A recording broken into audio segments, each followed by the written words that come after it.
قال الله تبارك وتعالى في القرآن المجيد والفرقان الحميد فأعوذ بالله من الشيطان الرجيم بسم الله الرحمن الرحيم يا أيها الذين آمنوا إن جاءكم فاسق بنبأ فتبينوا أن تصيبوا قوما بجهالة فتصبحوا على ما فعلتم نادمين. وقال النبي صلى الله عليه وسلم إنما أنا مبلغ والله يهدي وإنما أنا خاتم والله يعطي أو كما قال عليه الصلاة والسلام. اللهم صل على سيدنا محمد وعلى آل سيدنا محمد وبارك وسلم. اللهم صل على سيدنا محمد وعلى آل سيدنا محمد وبارك وسلم. اللهم صل على سيدنا محمد وعلى آل سيدنا محمد وبارك وسلم. قرآن کریم کا ایک ایک لفظ ہماری زندگی کے لیے عمل کا ایک نمونہ ہے. قرآن کریم کی جو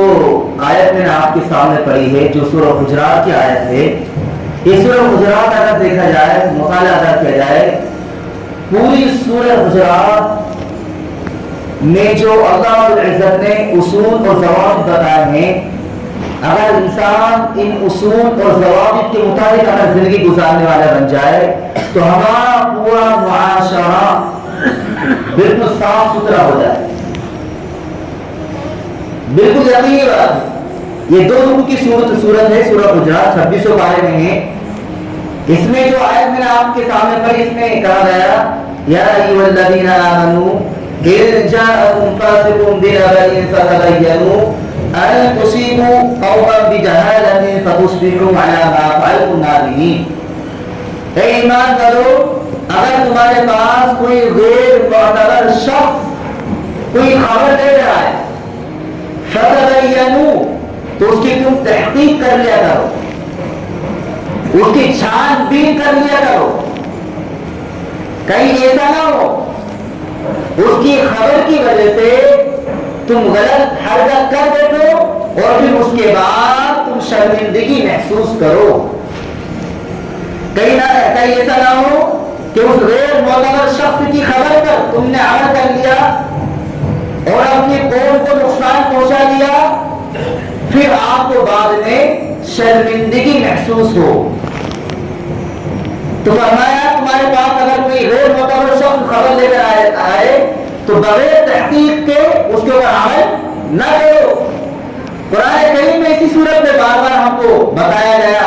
لوگوں ایک دوسرے کا مذاق مت اڑاؤ, ایک دوسرے کی عزت کرو, ایک دوسرے کو برے نام سے نہ پکارو, ایک دوسرے سے حسد نہ رکھو, ایک دوسرے کی برائی بیان نہ کرو, ایک دوسرے کی غیبت نہ کرو, ایک دوسرے کو عزت دو. تم سب آپس میں بھائی بھائی ہو. جتنے مسلمان بھائی ہیں, جتنے مومنین ہیں, تمام کے تمام آپس میں کیا ہے, بھائی بھائی ہیں. اور ایک مسلمان دوسرے مسلمان کی عزت کرتا ہے, ایک مسلمان دوسرے مسلمان کا احترام کرتا ہے. ایک مسلمان کی ذمہ داری بنتی ہے, ہر فرد کی, مسلمان فرد کی ذمہ داری بنتی ہے کہ اپنا بھائی کا احترام کرے, اپنا بھائی کی عزت کرے, اپنے بھائی کی خیر خواہی کرے اور اس کے ساتھ حسن سلوک کرے, اس کے ساتھ اچھا برتاؤ کرے, اس کے ساتھ خندہ پیشانی کے ساتھ پیش آئے. یہ تمام ذمہ داری ہم کو اللہ رب العزت نے بتائی. اس میں آپ دیکھیں اس آیت کا شان نزول جو بیک گراؤنڈ ہے وہ یہی ہے کہ عقبہ بن ولید کے جو بیٹے عقبہ بن ابی معیط کے جو بیٹے ولید، ان کو آپ صلی اللہ علیہ وسلم نے زکات وصول کرنے کے لیے بھیجا۔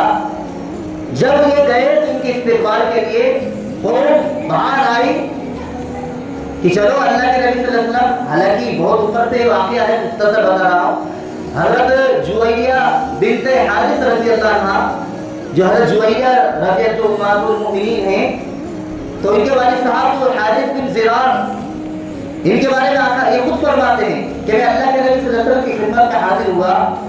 تو اللہ کے نبی صلی اللہ علیہ وسلم نے مجھے اسلام کی دعوت دی، میں نے اسلام قبول کر لیا، ایمان قبول کر لیا، اور اس کے بعد اللہ کے نبی صلی اللہ علیہ وسلم نے یہ ارشاد فرمایا کہ تم زکات بھی ادا کرنا۔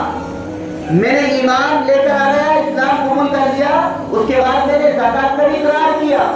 کہ انشاءاللہ میں زکات بھی ادا کروں گا۔ اور خود فرماتے ہیں حضرت حارث رضی اللہ عنہ کہ میں نے یہ کہا کہ اللہ کے نبی صلی اللہ علیہ وسلم اس بات کی میں اپنی قوم میں دعوت دوں گا، لوگوں کو ایمان کی دعوت دوں گا، اور جب وہ لوگ ایمان لے کر آ جائیں گے تو ان کو اس بات کا پابند بناؤں گا کہ تم زکات بھی ادا کرو، اور جب وہ لوگ زکات ادا کریں گے تمام لوگوں کی میں زکات وصول کر کے رکھ لوں گا، اور آپ فلاں مہینے میں فلاں وقت آ جائے، آپ کسی قاصد کو بھیج دینا، کسی نمائندگی کرنے والے کو نمائندہ کو بھیج دینا، اس کے بعد وہ زکات اس کو میں ادا کر دوں گا، وہ لے کر چلے جائیں گے، آپ کے پاس یہ زکات آ جائے گی۔ بہرحال جب وقت گزرا میرے عزیزو، تو جب وہ وقت گزر گیا تو حضرت حارث رضی اللہ عنہ سوچا کہ یہ سب اللہ کے نبی صلی اللہ علیہ وسلم ہم سے ناراض ہو گئے ہوں، تو انہوں نے اپنی قوم سے مشورہ کیا، سرداروں کو جمع کیا، چلو اللہ کے نبی صلی اللہ علیہ وسلم کی خدمت میں حاضر ہوتے ہیں، پیش ہوتے ہیں، آخر کیا بات ہے، آخر معاملہ کیا ہے۔ بہرحال تو جب کچھ وقت گزرا، ادھر سے اللہ کے نبی صلی اللہ علیہ وسلم نے ایک دوسرے شخص کو بھیج دیا زکات وصول کرنے کے، حضرت ولید کو۔ اب دیکھیں ادھر سے وقت آ رہا ہے اور ادھر سے وقت آ رہا ہے۔ جب اللہ کے نبی صلی اللہ علیہ وسلم نے جب اس کو بھیجا، ان کو بھیجا، تو دیکھا کہ قوم بڑے استقبال کے لیے باہر نکل رہی ہے، لوگ بالکل آ رہے ہیں، تو انہوں نے سوچا کہ یہ لوگ تو پرانی دشمنی نکالنے کے لیے مجھے مارنے کے لیے آ رہے ہیں، مجھے ماریں گے قتل کریں گے، تو یہ کیا ہوا، یہ واپس ہو گئے، یہ واپس ہو گئے۔ اور اللہ کے نبی صلی اللہ علیہ وسلم سے عرض کیا، اے اللہ کے نبی صلی اللہ علیہ وسلم، وہ لوگ تو میرے قتل پر تلے ہوئے ہیں اور وہ زکات وغیرہ ادا نہیں کرتے، تو زکات کا انکار کرتے ہیں۔ تو پھر اتنے میں میرے عزیزوں وہ قوم جو تھی، جو قوم کا جو وقت تھا، حضرت حارث رضی اللہ عنہ اس میں تھے، اور جب یہ آمنا سامنا ہوا تو کہا کہ آخر کا تم کہاں جا رہے ہو، کہ ہم تو آپ کے پاس آئے، اللہ کے نبی صلی اللہ علیہ وسلم کے پاس آئے، کہ ایسی سی بات ہے کہ آپ کا اللہ کے نبی صلی اللہ علیہ وسلم کا آخر آیا ہوا تھا، لیکن کیا وہ چلے گئے، انہوں نے سوچا ہم کو مارنے کے لیے نکلے ہیں، جبکہ ہم تو استقبال کے لیے نکلے تھے۔ جب پورے لوگ اللہ کے نبی صلی اللہ علیہ وسلم کی خدمت میں حاضر ہوئے اور جب پورا واقعہ بیان کیا گیا تو دیکھیے اللہ کے نبی صلی اللہ علیہ وسلم نے ارشاد فرمایا کہ دیکھیے غلط نظریہ،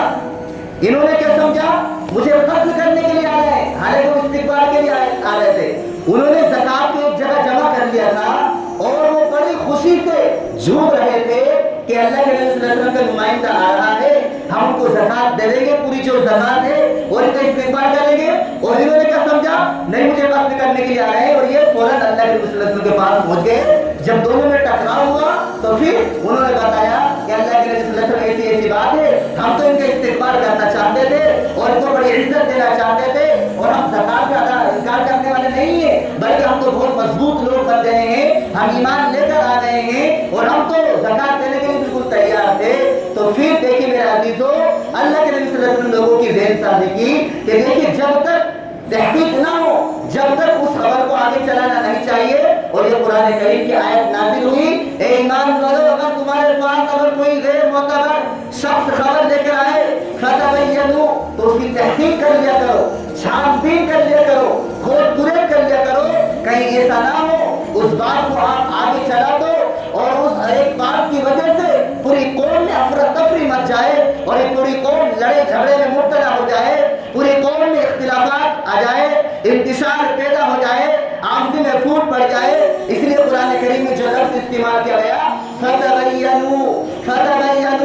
کہ جب آپ کے بارے میں کوئی خبر لے کر آئے تو اس کی کھود پریت کرو، کیونکہ لوگ ہوا کرتے ہیں ورگلانے والے، بہکانے والے، آپس میں لڑائی جھگڑا کرانے والے،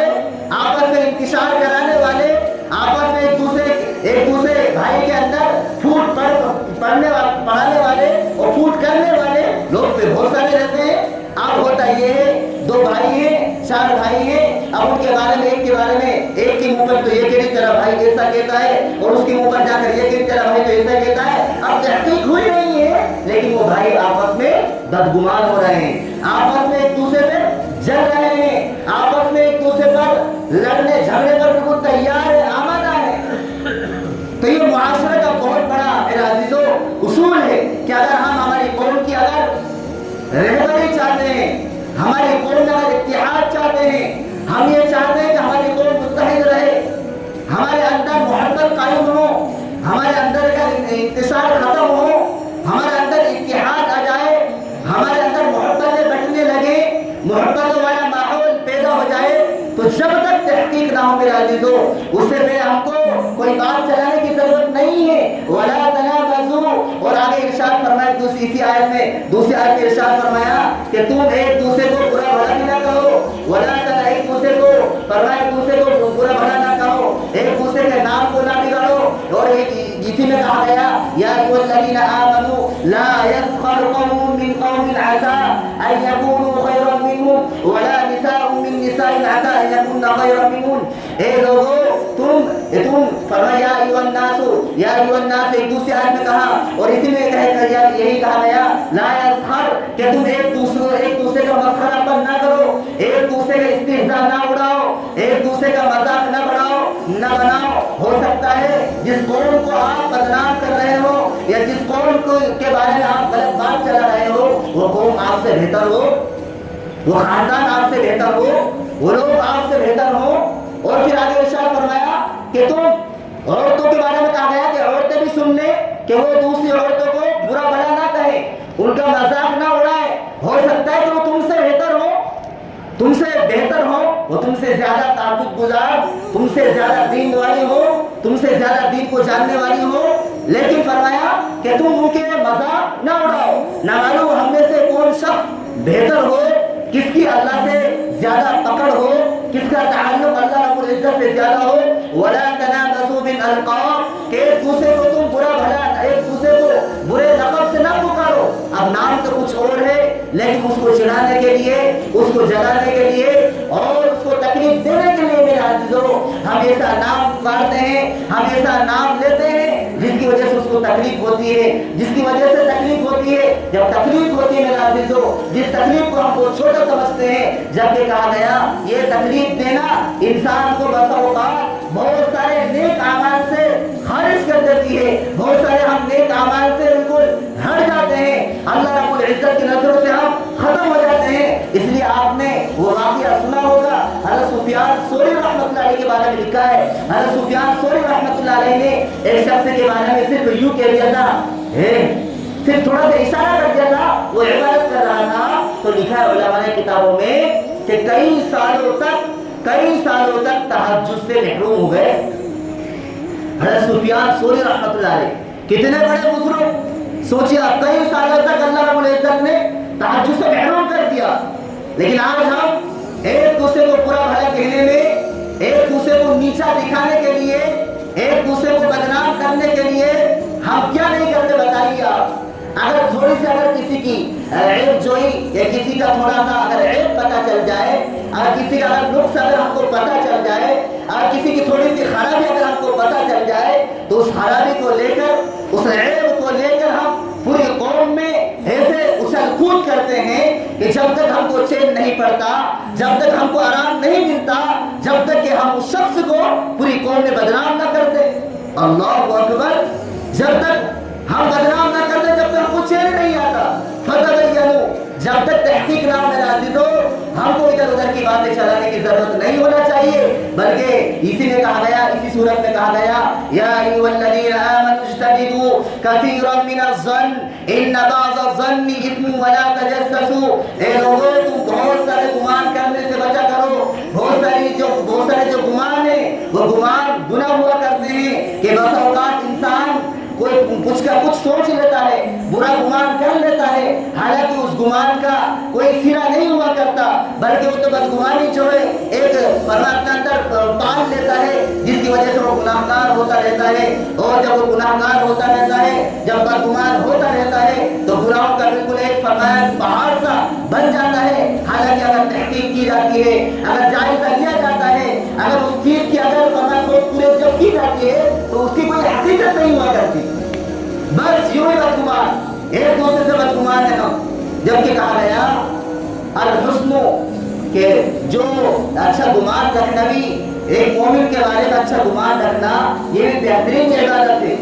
بہترین انسانیت ہے، بہترین عبادت ہے۔ ایک دوسرے کی ہم عزت کریں گے، ایک دوسرے کا ہم احترام کریں گے، ایک دوسرے کا اگر ہم اکرام کریں گے تو اللہ رب العزت ہماری پوری قوم کو اللہ رب العزت مضبوطی عطا فرمائیں گے۔ ابھی شاید نوجوان اگر وہ رات کا بھی بات کر رہے تھے، ارے لوگوں کی چل رہی ہے، لوگوں کی چل رہی ہے، ہمارا کچھ نہیں، ہماری نہیں چلتی، یہ وہ ادھر ادھر کی باتیں، ان کو میں نے سمجھایا اچھا بتائیے آپ تم نے اپنی چلانے کے لیے بتاؤ کبھی دین کے اعتبار سے یا دینی اعتبار سے آپ نے کبھی ذہن بنایا؟ کبھی آپ نے فجر کی نماز چند دن پابندی کے ساتھ پڑھی یا آپ نے 5 وقت کی نمازوں کا اہتمام کیا؟ اللہ رب العزت نے خود ارشاد فرمایا وَأَنْتُمُ الْأَعْلَوْنَ إِن كُنتُم مُؤْمِنِينَ، اے ایمان والو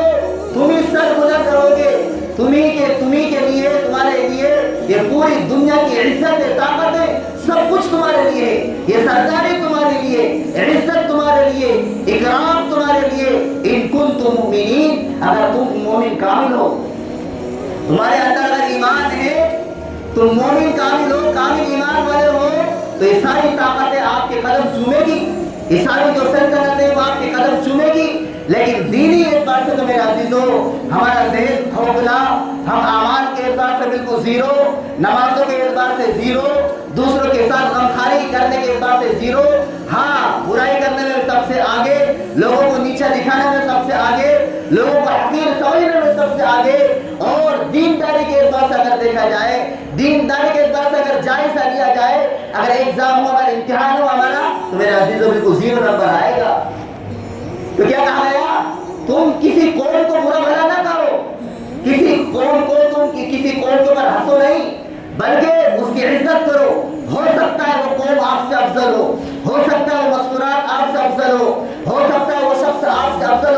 ہو سکتا ہے اس کا جو تعلق ہے اور اس کا جو ربط اور ضبط ہے اللہ رب العزت سے وہ ہو کہ جو آپ کا نہیں ہو۔ اس لیے آپ نے حدیث شریف سنی ہوگی من شتم ھذا وقذف ھذا، اس طریقے سے حدیث شریف کے الفاظ ہیں، اللہ کے نبی صلی اللہ علیہ وسلم نے ارشاد فرمایا، ایک مفہوم ذکر کر رہا ہوں کہ انسان کل قیامت کے دن دیکھے گا کہ بالکل نیکیوں کا پہاڑ ہوگا، اور نیکیاں دیکھ کر انسان بڑا خوش ہوگا، اس کو بڑی خوشی محسوس ہوگی کہ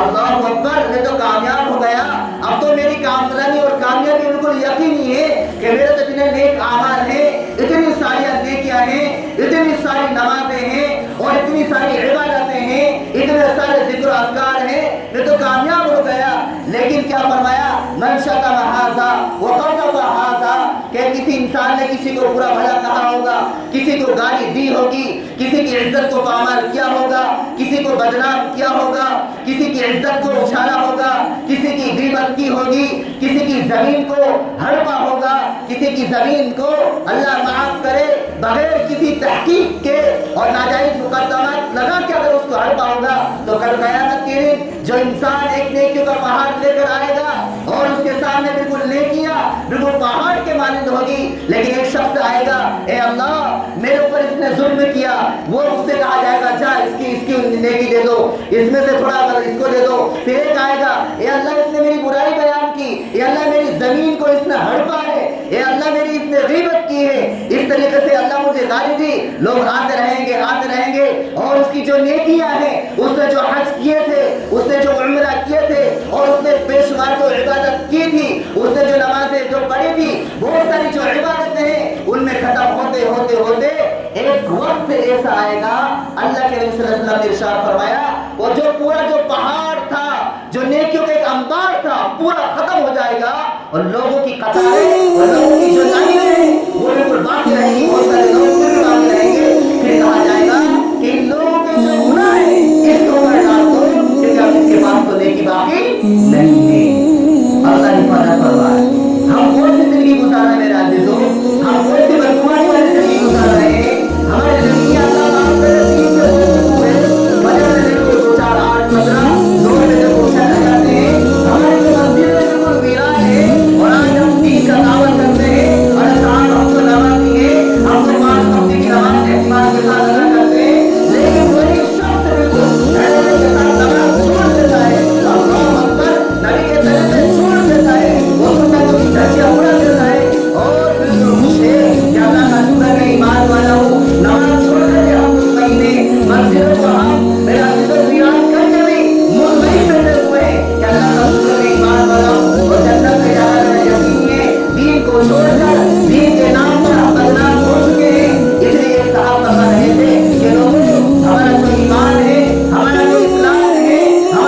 وہاں پتہ چلتا ہے کہ وہاں کے اندر آپ کتنے نمازی ہو، وہاں کے اندر آپ کتنے سچے پکے مومن ہو، کتنے اچھے مسلمان ہو، کون سے اسلام والے ہو. لیکن اللہ معاف کرے ہم مسجد والے مسلمان بن گئے، مسجد میں آ گئے تو بہترین تصویر کی پابندی ہے، بہترین قرآن کی تلاوت ہے اور بہترین ایک ماحول ہے، لیکن مسجد سے چھوٹی ہے تیری ایسی وہ اس کا وہ ایسا اس طریقے سے ہم غلط چیزوں میں ہم الجھ جاتے ہیں. کیا کہا گیا؟ اے لوگوں بدگمانیوں سے بچو، برے گمان کرنے سے بچو، ایک دوسرے کا احترام کرو، ایک دوسرے کی عزت کرو، اور جو اپنا ایمان ہے اس کو محفوظ رکھو. اس ایمان کو بچانے کے لیے اس ایمان کی محنت کرو، قرآن کو بچانے کے لیے قرآن کے اوپر عمل کرو، قرآن کو محفوظ رکھنے کے لیے، اسلام کو محفوظ رکھنے کے لیے، آپ کی دینداری کو محفوظ رکھنے کے لیے آپ کو دین پر آنا پڑے گا، آپ کو دین کے مطابق عمل کرنا پڑے گا، آپ کو قرآن کو سینے سے لگانا پڑے گا اور یہ کہنا پڑے گا لا الہ الا اللہ محمد رسول اللہ، اللہ کے سوا کوئی معبود نہیں، حضرت محمد صلی اللہ علیہ وسلم اللہ کے رسول ہیں. کہ اللہ میں نے مان لیا میں مسلمان ہوں. مسلمان ہونے کا مطلب یہی ہے ہر چیز کو جو اللہ رب العزت کے جو احکامات ہیں ان کے مطابق زندگی گزارنا، لوگوں سے بدگمان ہونا بالکل بند کرے اور ایک دوسرے کا احترام کرے،